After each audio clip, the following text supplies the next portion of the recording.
Hello students. तो आज हम पढ़ेंगे chapter number 4 the living world. तो आज हम देखेंगे इस चैप्टर को, और अगर आपके एग्जाम्स पास आ चुके हैं तो आपके लिए बेस्ट वीडियो होने वाला है, जिसमें आप जल्दी से जल्दी अपनी रिवीजन कर सकते हैं और अपना सिलेबस ख़त्म कर सकते हैं। तो चलिए स्टार्ट करते हैं अपना चैप्टर। तो हम सीधा पढ़ेंगे व्हाट इज़ लिविंग से। सो चलो स्टार्ट करते हैं। आई होप आपको सब कुछ विजिबल होगा। So what is living? When we try to define living, we conventionally look for distinct characteristics exhibited by living organism: growth, reproduction, ability to sense environment and mount a suitable response come out our mind immediately as unique feature of living organisms. One can add a few more features like metabolism, ability to self-replicate, self-organize, interact, and emerge to this list. Let us try to understand each of these. So basically living क्या होता है? Living को हम किसी चीज़ के character से define कर सकते हैं, जैसे कि ग्रोथ। अगर कोई चीज़ ग्रोथ कर रही है तो वो लिविंग है। रिप्रोडक्शन कर रही है तो वो लिविंग है। अगर उसके अंदर एबिलिटी है किसी भी एनवायरनमेंट को सेंस करने की तो वो लिविंग है। या फिर वो उसको हम और भी अगर कैरेक्टर्स के उसमें ऐड करें तो उसमें मेटाबॉलिज्म हो रहा है कि नहीं हो रहा है तो वो लिविंग हो सकती है। और एबिलिटी टू सेल्फ रेप्लिकेट, मतलब खुद से ही रेप्लिकेट करना, और सेल्फ ऑर्गेनाइज, ये सारी जो कैरेक्टर्स होते हैं ये लिविंग बीइंग के होते हैं। So all living organism grow, increase in mass, increase in number of individual are twin character of growth. A multiple organisms grow by cell division. In plant, this growth by cell division occur continuously throughout their lifespan. तो अगर हम बात करें living organism में growth कैसे होती है, तो ग्रोथ नंबर में भी हो सकती है और ग्रोथ उनके साइज में भी हो सकती है। ये टोटली डिपेंड करता है। और जो प्लांट में ग्रोथ होती है, सेल डिवीजन होती है, हमारी बॉडी सेल से बनी होती है, और अगर प्लांट में जो सेल डिवीजन होती है वो उनकी through out the life span चलती रहती है। मतलब जब तक प्लांट मरेगा नहीं तब तक उसकी लाइफ स्पैन चलती रहेगी, मतलब उसकी जो सेल डिवीजन है उसकी लाइफ में वो चलता रहेगा। लेकिन ह्यूमन में ऐसा नहीं होता है। ह्यूमन में एक टाइम के बाद सेल डिवीजन रुक जाता है और हमारी बॉडी नई सेल बनाना बंद कर देती हैं, और जब धीरे धीरे करके हमारी बॉडी की सेल काम करना बंद कर देती है तो हमारी डेथ हो जाती है। Simple. In animal, this growth is seen only up to certain age. However, cell division occur in certain tissue to replace lost cells. Unicellular organisms grow by cell division. One can easily observe this in vitro culture by simply counting the number of the cell under the microscope. In majority of higher animals and plants, growth and reproduction are mutually exclusive events. One of must remember that increase in body mass is considered as growth. Non-living objects also grow if we take increase in body mass as a certain criteria for growth. सो अगर higher plants में देखा जाए तो reproduction और growth both जो है वो mutually हमारे लिए इंपॉर्टेंट होते हैं ग्रोथ के लिए लिविंग ऑर्गेनिजम्स में। ठीक है। और अगर हम नॉन लिविंग चीज़ों में सिर्फ बॉडी मास अगर उनका इंक्रीज हो रहा है और हम उसको क्राइटेरिया दे रहे हैं ग्रोथ का, तो हम देख सकते हैं कि नॉन लिविंग चीज़ें भी ग्रो करती हैं, तो उनको हम लिविंग नहीं बोल सकते। क्योंकि देखो, जैसे कि माउंटेन्स होते हैं और माउंटेन्स होते हैं वो ग्रो करते हैं। ठीक है। सैंडमर्ट्स ग्रो करती हैं, तो इसका मतलब ये नहीं कि वो लिविंग है। ठीक है। However, this kind of growth exhibited by non-living objects is accumulation of material on the surface. होता किस वजह से है? accumulation of surface, accumulation of material on the surface पर जो नॉन लिविंग का इकट्ठा हो जाता है, accumulation हो जाता है, तो जिस वजह से उनका जो है मास जो है इंक्रीज कर जाता है। In living organisms growth is from inside growth. Cannot be taken as defining property of living organism. Condition under which it can be observed in all living organism have to be explained, and then we understand what it is characteristic of living system. Dead organism does not grow. तो हम अब बात करते हैं reproduction likewise is a characteristic of living organism. तो reproduction को हम मानते हैं कि वो लिविंग ऑर्गेनिज्म का एक कैरेक्टर है। In multicellular organism, reproduction refer to the production of progeny processing feature more or less similar to those of parents. तो multicellular organism क्या करते हैं? रिप्रोडक्शन में प्रोड्यूस करते हैं अपने जैसा या फिर अपने से थोड़ा सा डिफरेंट अपना जो है बेबी या चाइल्ड। ठीक है, किसको भी कह सकते हैं। Invariably and implicitly we refer to sexual production. Organism reproduce by asexual mean also. अब जो रिप्रोडक्शन होता है वो दो टाइप का होता है बेसिकली, एसेक्सुअल और सेक्सुअल। ठीक है। तो fungi multiply and spread easily due to the millions of asexual spore they produce. तो फंगी क्या करती है? एसेक्सुअल रिप्रोडक्शन करती है और स्पोर्स को प्रोड्यूस करती है मिलियंस नंबर में। ठीक है। इन लोअर ऑर्गेनिज्म लाइक यीस्ट और हाइड्रा वी ऑब्जर्व बर्डिंग। अब आपने पहली वाली क्लासेस में पढ़ा होगा कि आपने यीस्ट और हाइड्रा में बर्डिंग देखी होगी, वो साइड से बर्ड निकाल देता है और वो जैसे धीरे धीरे ग्रो करती है बर्ड और फिर वो अपनी पेरेंट बॉडी से अलग हो जाती है। इन प्लानेरिया फ्लैटवॉर्म्स जो होते हैं we observe true regeneration, that is a fragmented organism regenerates the lowest part of its body and become a new organism.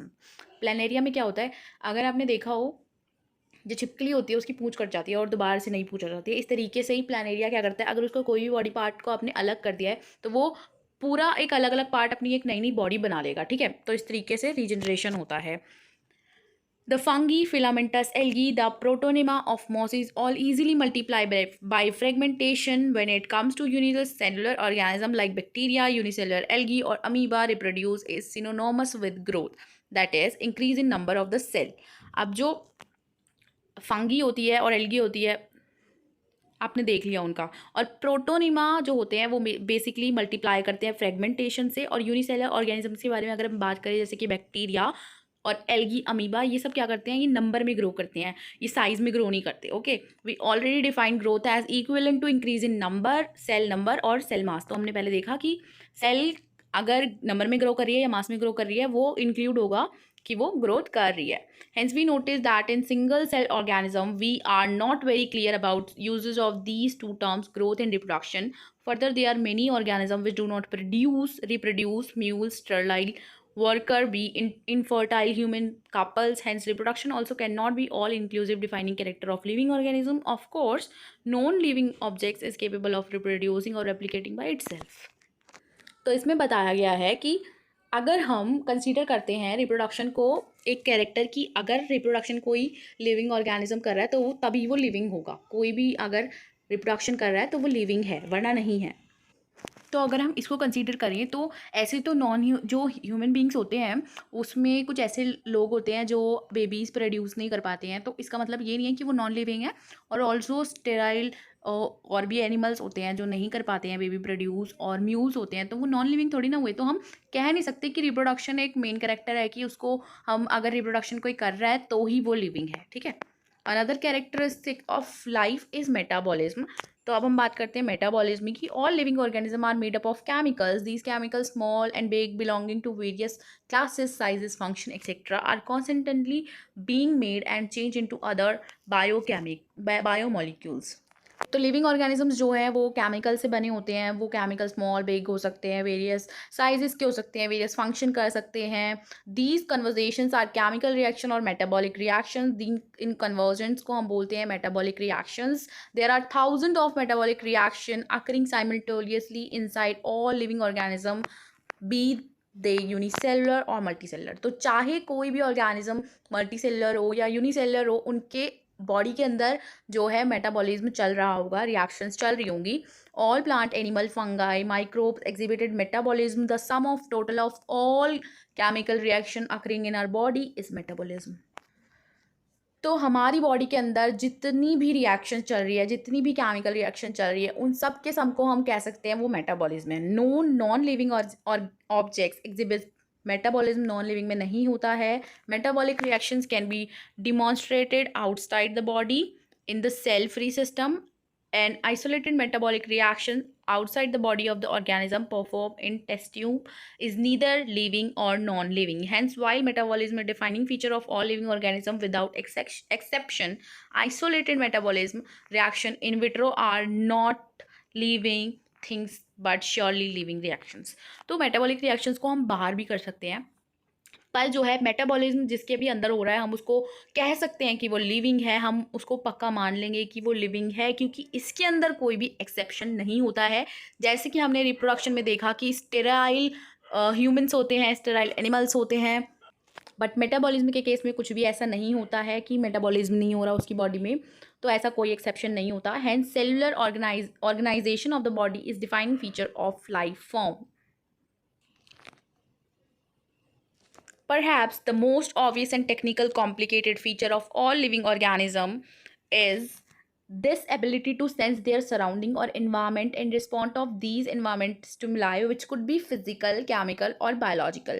अब हम देख सकते हैं कि लिविंग ऑर्गेनिज्म में एक और कैरेक्टर आ सकता है कि अगर वो अपने इन्वायरमेंट में के अगेंस्ट जो है मतलब सेंस कर रहा है और रिएक्शंस दे रहा है। इट कुड बी फिजिकल हो सकता है, केमिकल हो सकता है और बायोलॉजिकल हो सकता है। We sense our environment through our sense organs.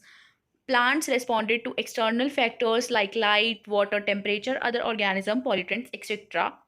जो प्लांट्स होते हैं वो लाइट फैक्टर्स पे रिस्पॉन्ड कर सकते हैं, वाटर पे, टेम्परेचर पे और पॉल्यूटेंट्स पे। All organism from the prokaryote to the most complex eukaryote can be sense and respond to the environment cause photoperiod affects reproduction in seasonal breeders, both plant and animals. All organism handle all organism handle chemical entering their body. All organism before are aware of their surrounding. Human being is only organism who is aware of himself, has self consciousness। तो basically जो animals होते हैं, जो humans हैं also, वो environment के according breeding भी करते हैं अपनी। और एनिमल्स को आपने देखा होगा उसमें सीजनल ब्रीडिंग्स होती हैं, तो वो बेसिकली क्या कर रहे हैं, इन्वायरमेंट के अकॉर्डिंग चल रहे हैं, उनसे अफेक्ट हो रहे हैं, तो या वो रिस्पॉन्ड कर रहे हैं उन चीज़ों से related. Consciousness before become defining property of living organism. So conscious है अगर कोई भी ऑर्गेनिज्म अगर कॉन्शियस है तो हम उसको कह सकते हैं कि वो लिविंग ऑर्गेनिज्म है। ठीक है, तो ये डिफाइनिंग प्रॉपर्टी हो गई है living organism. When it come to human being, it is all more difficult to define the living state। अगर हम ह्यूमन की बात करें तो ये बहुत डिफिकल्ट हो जाता है लिविंग स्टेट को बताना। We observe patient lying in coma in hospitals virtually supported by machines which replace heart and lungs. The patient is otherwise brain dead. The patient has no self consciousness, are such patient who never come back to the normal life, living or non living। तो अगर हम बात करें humans के cases में इस consciousness के बारे में, तो पेशेंट होते हैं कुछ ऐसे जिनका ब्रेन जो है डेड हो चुका होता है, वो कॉमा में चले जाते हैं पर उनका हार्ट और लंग काम कर रहा होता है या फिर वो मशीन से चलाया जाता है। तो कुछ पेशेंट होते हैं जो बैक आ जाते हैं, कॉमा से वापस आ जाते हैं, और कुछ नहीं आते हैं। तो हम नहीं डिफाइन कर सकते कि कॉन्शियसनेस भी एक जो है कैरेक्टर स्केच है कि कोई ऑर्गेनिज्म लिविंग है या नहीं है।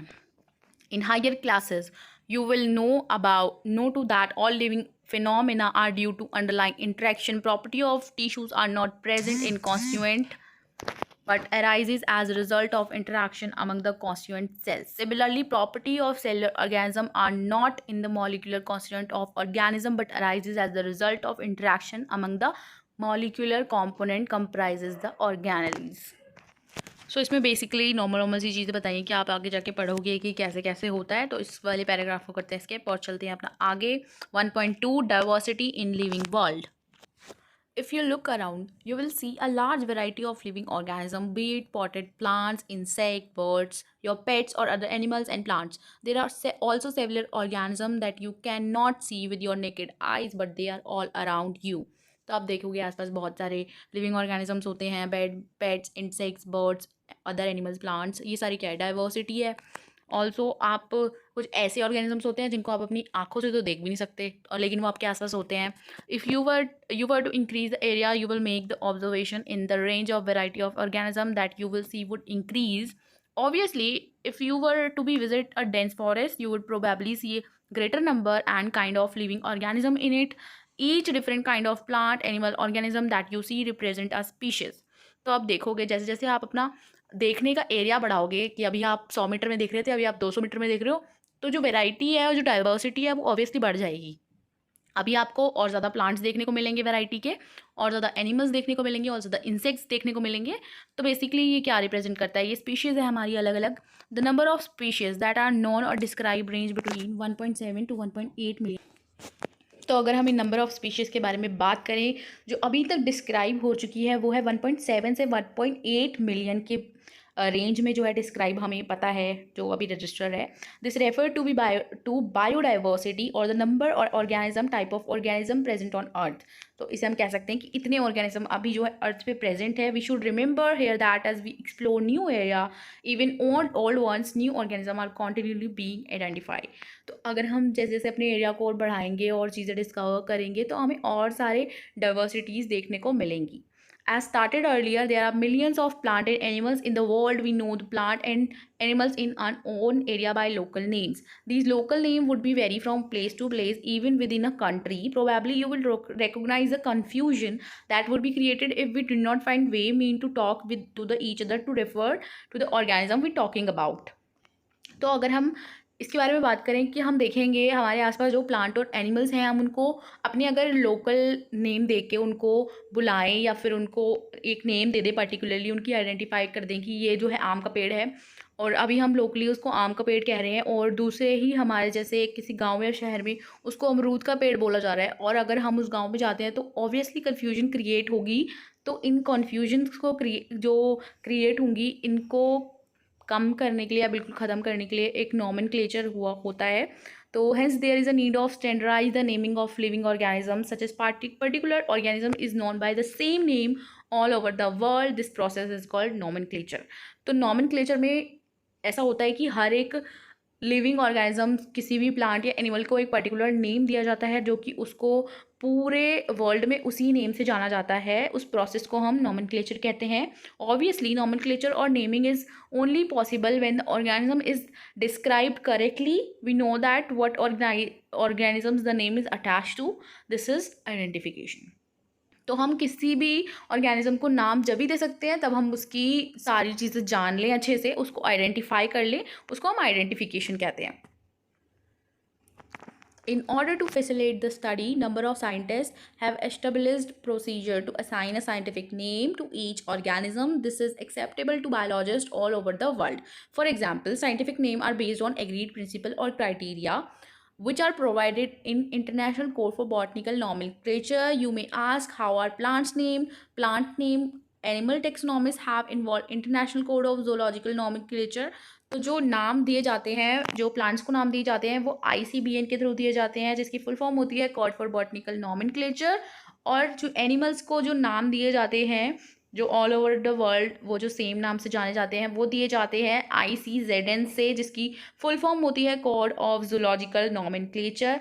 The scientific name ensure that each organism has only one name. तो साइंटिफिक नेम का यही मानना होता है कि हर एक ऑर्गेनिज्म को सिंगली एक नेम से जाना जाए। Description of any organism should be enable the people has only in any part of the world to arrive at the same name. They are also ensure that such a name has not been used for any other organism. जो नाम एक का रखा गया है वो किसी और का नहीं रखा जाएगा। Biologists follow universally accept or principle to provide scientific name known organism. Each name has two component. एक नाम के दो component होते हैं। First होता है generic name and second होता है specific epithet. This system of providing name, नाम देने का ये सिस्टम होता है। एक होता है जेनेरिक और एक होता है स्पेसिफिक एपिथेट, जिसको हम कहते हैं binomial nomenclature. This naming system given by Charles Linnaeus is being practised by biologist all over the world. ये किसने दिया था? चार्ल्स लिनियस ने, ठीक है। और this naming system used a two word format was used conveniently. Let's take example of mango to understand the way of providing scientific name better. तो अब देखते हैं हम आम का जैसे इन्होंने नाम दिया वो किस तरीके से दिया। The scientific name of mango is written as Mangifera indica. जो साइंटिफिक नेम है मैंगो का वो है Mangifera indica. Let us see how it binomial name, इसका बायनॉमियल नेम कैसे होगा, ठीक है। तो देखते हैं। In this name Mangifera represent करता है जीनस को। जो मैग्नीफेरा वर्ड है इस पर वो जीनस दिखाता है, और जो इंडिका वर्ड है वो पर्टिकुलरली स्पीशीज दिखाता है, ठीक है, जो कि स्पीशीज एपिथेट होता है। Other universal rule of nomenclature as follows. तो नॉमेनक्लेचर के रूल्स को हम पढ़ लेते हैं। Biological name are generally in Latin. तो बायोलॉजिकल नेम्स को हम लैटिन लैंग्वेज में लिखते हैं। दे आर लैटिनाइज और derive from Latin irrespective of their origin, ठीक है। The first word of biological name represent the genus and second one is specific epithet. ये क्वेश्चन आता है। Both word in biological name when hand written separately underline और printed in italics to indicate their Latin origin. तो basically नाम को लिखने के बाद उसको नीचे से अंडरलाइन किया जाता है सेपरेटली, ठीक है। और वो लैटिन इटैलिक्स में लिखे जाते हैं ताकि उसकी ओरिजिन का पता चल सके। The first word denoting genus starting with the capital letter, जो हम नेम लिखेंगे उसमें फर्स्ट लेटर जो है वो कैपिटल होगा, और जो स्पेसिफिक एपिथेट का हम सेकंड वर्ड लिखते हैं उसका फर्स्ट लेटर स्मॉल लेटर होगा। It can be illustrated with an example of Mangifera indica में आप देख सकते हैं कि फर्स्ट लेटर एम जो है कैपिटल है और आई जो है स्मॉल है। तो इस तरीके से हम जो है नॉमेनक्लेचर करते हैं। अब हम आगे की वीडियो आपको बाद में मिल जाएगी, अभी हम इतना पढ़ लेते हैं और आप देख सकते हैं इसका नेक्स्ट पार्ट। अगर आप जल्दी देख रहे हैं तो अभी तक नहीं आया है नेक्स्ट पार्ट, उसका जल्दी नेक्स्ट पार्ट आएगा। Thank you. आई होप आपको अच्छा लगा हो और समझ में आया हो तो लाइक कर दें और शेयर